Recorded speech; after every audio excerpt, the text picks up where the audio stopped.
Milwaukee Bucks taking on the Utah Jazz. That game's going to be on NBA League Pass just minutes from now.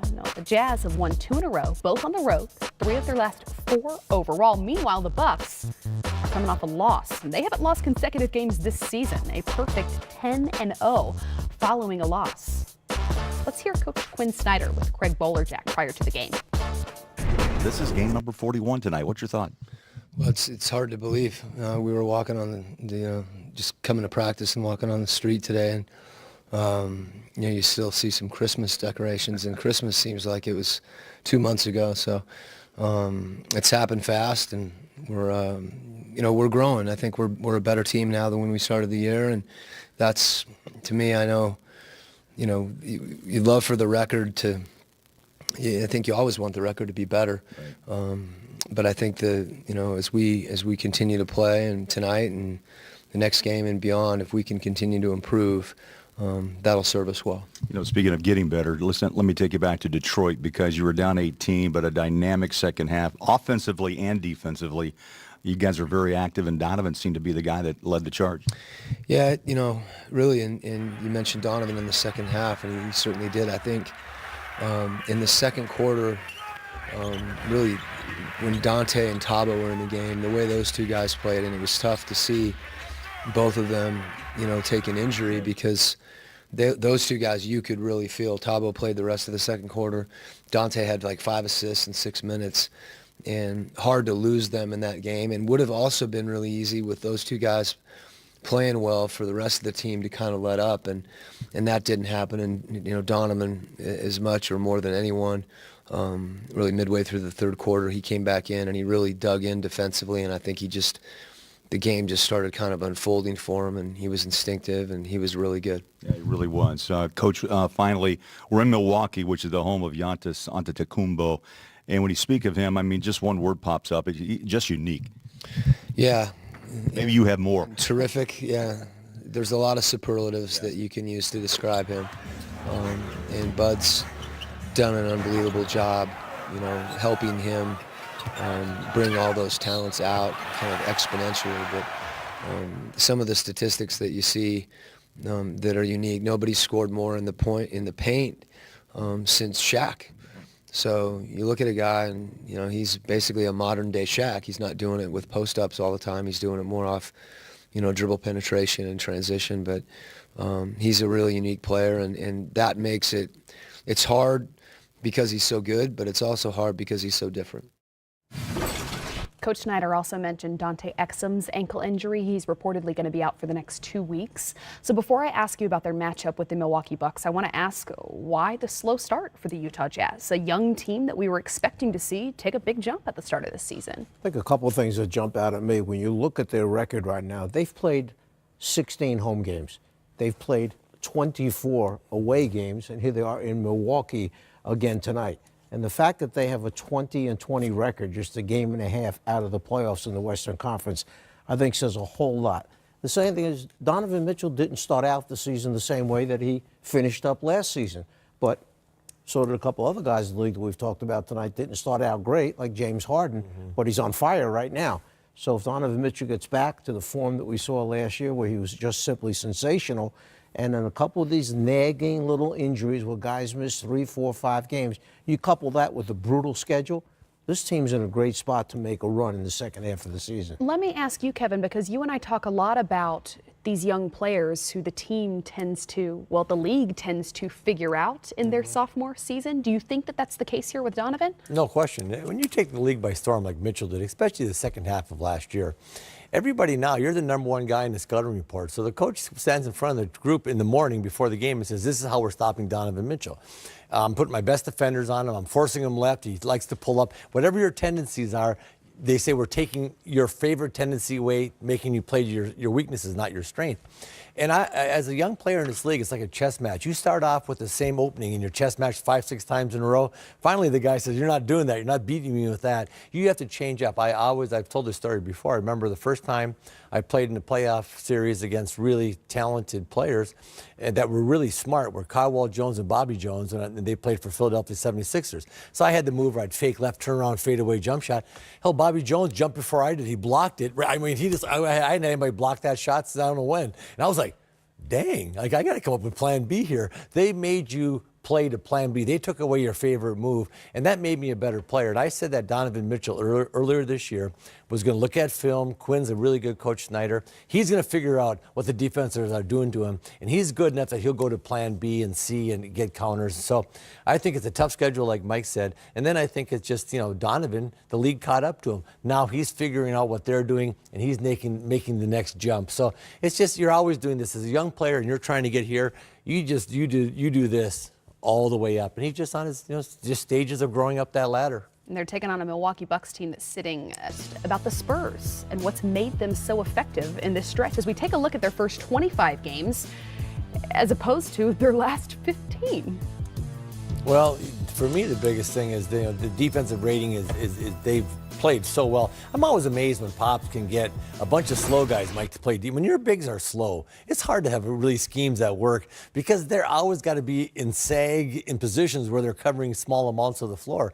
But Pops finds a way to get those guys to play good defense. Every time I watch them play and they play good defense, I'm like, how does he get these guys to do that? But their defense has impressed me. And then they're shooting 5 percentage points better offensively. And in a game where you shoot 100 shots a game, you're making 5 more. I mean, they are taking better shots and making better shots as a team. And he figured out the defensive blend and the offensive blend. Pop's doing a tremendous job. Give him credit.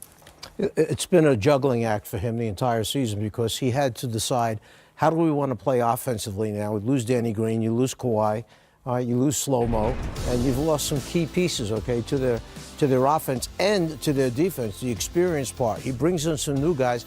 Wait a minute, I've got to figure out how do I best use DeMar DeRozan, and DeRozan has to figure out what's a San Antonio style of play. Pau Gasol has played 10 games so far this season. Rudy Gay has played 35. He's had some key injuries to guys, so he's been juggling and mixing and matching and trying to find the guy that can be a shot maker on a given night. It used to be Patty Mills that would come off the bench, and when I'd look at the box score right away, I'd look to see what Patty Mills did. If he played well, they would win the game usually. Now they've got another guy, okay, who makes some shots coming off the bench, who Forbes was a knockdown shooter all of a sudden, taking Patty's spot on certain nights. Yeah, Bertans makes shots from the three-point line, doesn't come inside that too much.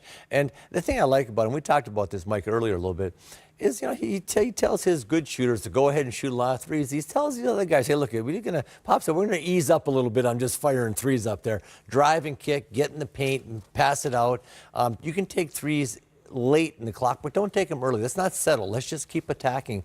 And I think every time the ball gets in the paint, it puts so much pressure on the defense, Mike, that you get fouls driving the paint, but those kick-out shots, when you get in the paint and you throw it out, everybody shoots those better. There's more rhythm on that shot. What I love about Pop is he goes against the grain a lot of times from the standpoint that he doesn't just do what the hot thing to do in the league is. You remember the year back before he won the series against Miami, they shot a lot of threes and won games by shooting threes. Then they got to the Miami series that year, moved the ball better than we've ever seen in a long, long time, and that became the new thing. Let's pass the ball quickly. And then he goes back to this kind of team, which is pieces and parts, and he puts it together and plays to what the players' strengths are, what they can do, and this is how we're going to play. We're not going to play the way the league wants us to play. That's one of the things that he told us as we had the Spurs on TNT on Thursday night. Our broadcast team had a meeting with him prior to the game and asked how it is that he's been able to maintain the Spurs system when the league has gone in such a different playing style direction. And he told us exactly that he's not going to go in that direction simply because the league has, but because he's going to find the strengths of the personnel that he has. He doesn't have the Golden State Warriors roster, so he's not going to make the San Antonio Spurs play the way that they play. Well, when you have the ability to take your ego and sit down with your best player and say to him, what am I doing wrong? What can I do different? And it turns the entire thing around with LaMarcus Aldridge, where you had a guy who wanted out, wanted to leave, and now winds up getting back to playing like it was the Aldridge from Portland, because the coach is willing to sit down and say, what am I doing wrong, and how can I make or use you better. Yeah, and he didn't say I'm going to take DeMar DeRozan and turn him into a three-point shooter coming up. He lets him ISO, but he ISOs off of action. He'll have a pin down action to a curl, open up the side, and let DeRozan go to work. So he allows his guys to be who they are inside of his system, because he just doesn't come down, throw you the ball, all four guys stand on the other side. They have movement inside of their offense. So when DeRozan is ISOing, it's really often he's coming from the weak side corner with a double pin down action to the top, opening it up for his left or right hand drive. And so they use actions to get him into his ISO. And I think he's done great. And that's one of those weird deals. It doesn't happen in our league a lot. It's happened a few times lately where both teams really benefit from the trade. Like, I just think Kawhi had to get out of San Antonio. That just wasn't going to work. He goes to Toronto. They're leading the Eastern Conference and playing great basketball. And DeRozan is helping the Spurs kind of turn their whole season around and become a whole different team that plays a little differently than pop teams normally do, but still very effective. Well, we're going to be back with more on an 8-game Monday night in the NBA, including Blake Griffin. You just mentioned Bertans. Well, unfortunately here, this is a low light, not a highlight, as he gets bumped, a reverse dunk. We didn't say anything about his defense, though. We said he shoots the ball. Yeah, exactly. That's a fair point by you. Well, the NBA on TNT is Thursday night with a doubleheader, starting with the Celtics in Miami to take on the Heat at 7 Eastern, followed by the Thunder in San Antonio to take on the Spurs at 9:30. Your coverage starts with game time at 6 right here on NBA TV. Look at this. Look how happy DeMar is to see Coach Casey prior to this game. Yeah. Good to see that. Dwayne's a really good man. Like him. The Cleveland Cavaliers released wing Patrick McCaw on Monday, ahead of the 5 p.m. deadline to guarantee his contract for this season. McCaw, who agreed to a free agent deal with the team last week, played only 3 games for the Cavs, scoring a total of 5 points. He joined the Cavaliers on a $6 million non-guaranteed contract offer, which the Warriors refused to match. I want to ask you where he could end up as a free agent, where he could potentially fit well, but also want to ask about the situation at hand. Is it something that the league should be looking into? Is there a rule here that you think perhaps should be changed because of the loophole that's been found? Go ahead, Mike. You had an interesting take on this today when we talked. Just hearsay. But remember, if he did not sign with someone, he was still Golden State's property. Right. So he had to sign with another team. There weren't a lot of takers out there offering him money. So Cleveland, who could have been doing his agent a favor, signs him to a 2-year non-guaranteed contract. Now, the day before, legally they can do this, they waive him. Well, guess what? He's now a free agent.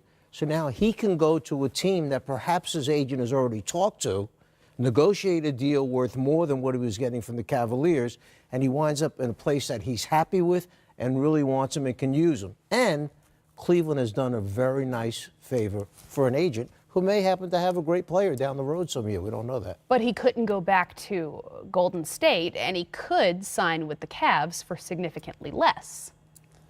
Yeah, I don't see him doing either, though. He's not going back to Golden State. I think they made that perfectly clear, and they didn't want to match him. And the Cavs don't need him, to be honest with you. Yeah. They've got a number of players at the same size, do the same things that he does. Agreed. I think he's one of those guys that fits on a good team. I don't think he fits on a bad team. I don't think you can give him the ball and say, go create for others and stuff. He got a lot of open shots, but I tell you what, everybody gets open shots if you play with KD, Steph, and Clay. They're gonna be off you. I could see him going. Chris Paul has had problems. I could see Houston being a buyer maybe in this market where McCaw can make some shots for them, defend well enough at that point guard, do just enough off the dribble and be clever enough with the ball that you give James a little bit of a rest, harden off the ball a little bit. I could see him going to a good team. He's one of those guys I don't like him on a bad team because he's not that player. He's a nice piece that that could fit, and he fit well with Golden State, and it just didn't work out there. But Mike, I agree with you. I said there's like some loopholes. There's some areas that if players kind of do what he did, he becomes now an unrestricted free agent using the rules. Right. But it all seemed like when I read the whole thing, I was like, huh. Yeah. It sounded a little bit Could be suspicious. worth revisiting.